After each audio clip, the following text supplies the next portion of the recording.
젊은 세대의 일베 메갈 등 정체성 정치와 같은 기성세대는 반일 정체성 정치가 있다고 저자는 지적합니다.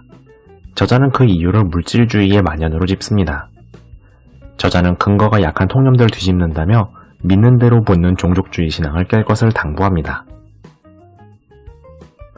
책 반일 종족주의 2019년 7월 출간되어 정치계에 화제를 일으킨 책입니다. 저자는 경제사학자 이영훈으로 1저자는 대여섯 권, 공저자로 20여 권을 냈고 반일 종족주의도 공저 중 하나입니다. 2004년부터 뉴라이트 대한교과서 운동을 하기도 했고 정년 퇴임 뒤 현재 사제를 털어 이승만 학당, 낙성대 경제연구소 등에 참여 중입니다. 국익 우선주의에 동의하지 않고 엄정한 학술적 비판을 하겠다고 취지를 밝힙니다. 책의 목차 중 8개가 이영훈 저자의 집필이므로 이에 대해서만 정리하려 합니다. 저자는 수준 낮은 한국의 정신문화가 물질주의에 포획되었기 때문이라고 합니다. 샤머니즘적 물질주의의 결속을 위한 도구로 거짓말 문화가 생겨났다고 합니다. 저자는 물질주의 사회에선 갈등 조정이 불가능해지는 정체성 정치가 생긴다고 합니다. 이렇듯 자유독립적 개인이 없게 만드는 문화 권력에 맞서자고 합니다. 저자는 철저히 민주당 세력에게만 비난을 돌립니다. 2002년 이회창 아들에 대한 거짓말, 2008년 FTA에 대한 거짓말, 2016년 최순실 게이트, 2018년의 개헌, 2019년의 위안부 판결까지 전부 민주당 세력만을 비난합니다. 저자는 먼저 농지수탈 신화를 비판합니다. 조정래 작가가 일제강점기를 다룬 소설 아리랑의 내용 중 허구인 부분들을 사실로 받아들이지 말라고 당부합니다. 토지조사 기간 중 한국인을 토템에 묶어 즉결 총살했다는 것은 허구이며 쿠릴열도 공사 뒤에 조선 노동자를 가둬 학살했다는 것도 역시 허구입니다. 저자는 일제히 농지수탈은 과장되었다고 비판합니다. 1967년 모 검정교과서가 40% 수탈설을 펴고 이것을 국정교과서가 이어받아 2010년까지 내용이 이어졌습니다. 조선 농민이 무지에서 신고를 안 해서 뺏겼다기엔 조선은 3년마다 주민신고가 있었습니다. 토지조사 과정에 전국 중 12만 헥타르의 국유지에서만 분쟁이 있었습니다. 저자는 한 손에는 피스톨, 한 손에는 측량기로 위협이 있었다는 문장의 신용화 교수를 비판합니다. 권총은 산 짐승용 호신용이었고 농민들은 협조했다고 주장합니다. 저자는 한국 민족주의의 뿌리가 조선의 유교 매장 문화부터라고 합니다. 혼백이 흩어지지 않고 영구 불멸한다는 믿음이 풍수지리설과 가문을 강화했다고 합니다. 1898년 황성신문은 일본이 번역한 민족을 한 조상의 자손으로 해석합니다. 만성대동보에서 유력 가문들의 족보를 통합한 것도 이러한 가문 세계관의 연장이었습니다. 저자는 불교, 기독교와 달리 유교와 샤머니즘은 사후에도 계급이 같아서 한국의 민족주의가 자유시민에 기반하지 않은 전체주의, 권위주의를 띈다고 지적합니다. 저자는 백두산이 20세기 들어서야 민족의 영산이 되었다고 지적합니다. 18세기, 19세기 이와 같은 풍수지리설이 일제강점기에 민족의식과 합쳐져 호랑이로 그려지게 됩니다. 1926년 최남선이 쓴 기행문이 우리의 통념에 큰 영향을 주었고 1987년 고은이 쓴 서시를 저자는 북한 백두혈통의 찬양으로 여깁니다. 다음은 독도 신화입니다. 저자는 독도가 1990년대에야 급격히 상징화되었다고 합니다. 512년 신라가 합병한 우상국이 독도를 강역으로 했는지는 알 수 없습니다. 1417년 조선은 공도정책을 펴고 울릉도와 별도로 가상의 우산도가 있다고 여깁니다. 이것이 독도 인식의 증거로 쓰였지만 지도마다 동서남북으로 위치가 달라 저자는 증거로 볼 수 없다고 합니다. 일본 어민들이 조선을 비운 울릉도, 독도를 영토로 간주하기 시작합니다. 안용복이 찾아가 조선 정부와 일본 막부간 교섭하여 울릉도는 조선의 영토로 확정됩니다. 하지만 안용복이 독도도 영토로 정했으나 일본과 조선이 모두 무시합니다.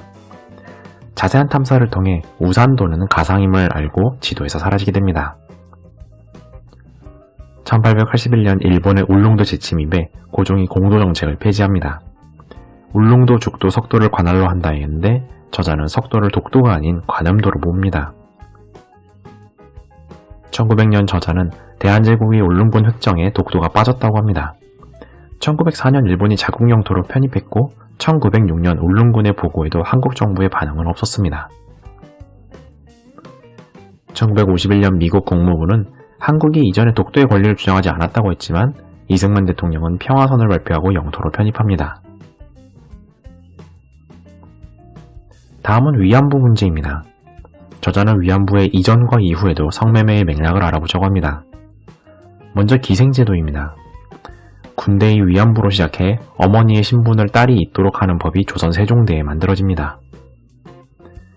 여자 노비는 행사에서 노래를 춤추고 수령과 빈객의 침실에 드는 것이 업무의 연장이 됩니다.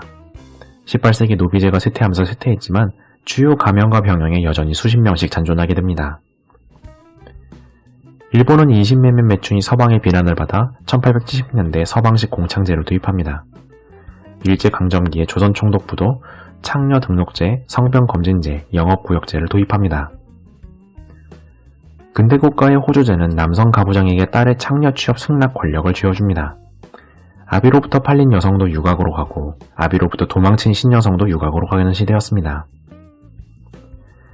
매춘업이 상업화되었지만 처음엔 손님의 80%가 일본인이라서 일본풍의 매춘업이 많았습니다. 이러다 보니 유각은 자연스럽게 일본인 주거지를 따르고 특히 군부대를 따라 형성되게 됩니다. 기존의 1패, 2패, 3패로 분류하던 조선의 기생은 4가지 분류 중에 예기에 등록을 하면서 창기 중심의 일본과 달리 예기 중심의 조선 매춘 문화가 생겨났습니다. 30년대 일본에서는 공창제 폐지 여성운동이 일어서 일본 창기들의 발이 묶이게 되고 조선의 창기들이 일본, 만주, 대만 등에 진출하면서 일본인도 손님으로 모시면서 급증하게 됩니다. 저자는 당시 일본에서 시작된 성매매 노예제라는 구호의 근거는 미약하다고 지적합니다. 감금과 강요가 있었다? 이는 직업 특수성 및 계약의 문제로 외출도 했고 계약 만료 시 귀국도 했음을 지적합니다. 자유 폐업이 불가능했다? 수십 명씩 매년 바뀌는 3년짜리 유동적인 직업이었다고 합니다. 높은 전차금의 빚 지우기? 이것은 침소봉대라고 합니다. 애초에 고수익이기 때문에 여성들이 참여하는 직업이었기 때문입니다. 1937년에 사령관 재량이었던 위안소 설치가 전체 군으로 공식화됩니다. 280만 군인에게 150대 1의 비율로 3,600명이 동원됩니다. 위안소 운영 수칙에 따라 장병과 간부들은 허가증을 받고 시간, 길이, 화대 등이 규칙화됩니다. 민간 공창에 비해 군 공창은 고노동 고수익 고위험이었습니다. 감독이 경찰서장에서 군부대장으로 바뀌었을 뿐 저자는 기존의 공창과 유사했다고 합니다. 기존 공창과 다르다고 주장하는 이들이 말하는 강제 연행의 여부, 당사자의 증언은 안타깝지만 사료로 효력이 없고 호주들이 받은 돈은 자본사회의 아픔의 연장이라고 합니다. 저자는 여자정신근로대, 즉 징용과 혼동을 시킨 것이 1991년 정치화가 된 원인이라고 합니다. 군수공장에 동원된 것이고 그마저도 조선 내에서는 시행이 없었고 일본으로 2,000명 간 것이 전부라고 저자는 주장합니다.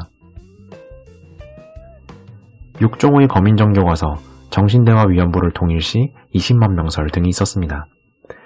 위안부의 총수는 18,000이었고 그중 3,600명이 조선인이었다고 저자는 주장합니다.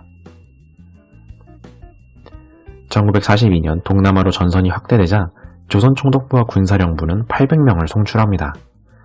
여인 20명당 1명의 업주가 동행하였고 여인들은 개인 영업을 하였고 외출과 사회활동도 하였습니다.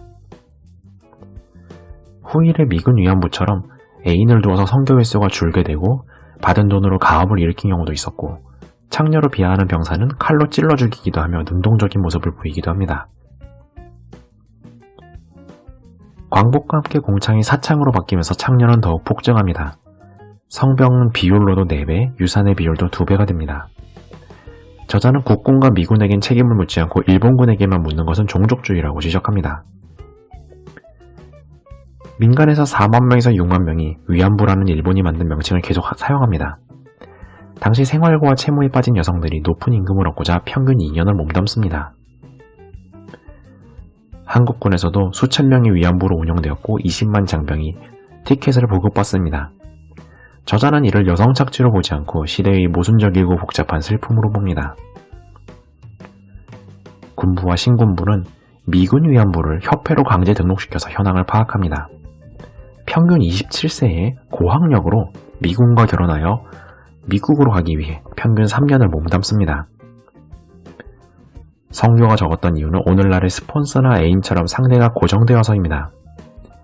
일본군 위안부였음을 밝히는 이는 많은데 미군 위안부였음을 밝힌 이는 적은 이유가 이것입니다. 따라서 저자는 위안부가 모두 정부 책임이고 모두 비참했다고 생각하지는 않습니다. 정부의 성병 검진 강화, 기지촌 정화 작업도 당연한 정부의 책무고 외화벌이라는 말에는 비동의한다고 합니다.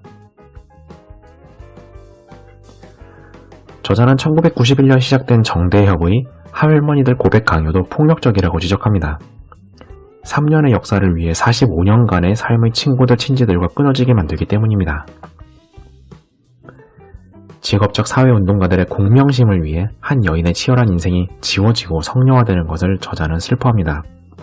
정작 그녀들은 죽는 날까지 운동가들처럼 일본을 저주하지 않고 사랑하는 경우도 있었다고 합니다. 이 책은 정치권 외에도 학계와 언론인들로부터 막대한 비판을 받습니다. 저자 이영훈 교수는 향후 또 재반박책을 내겠다고 합니다. 이상 책 요약을 마치겠습니다. 감사합니다.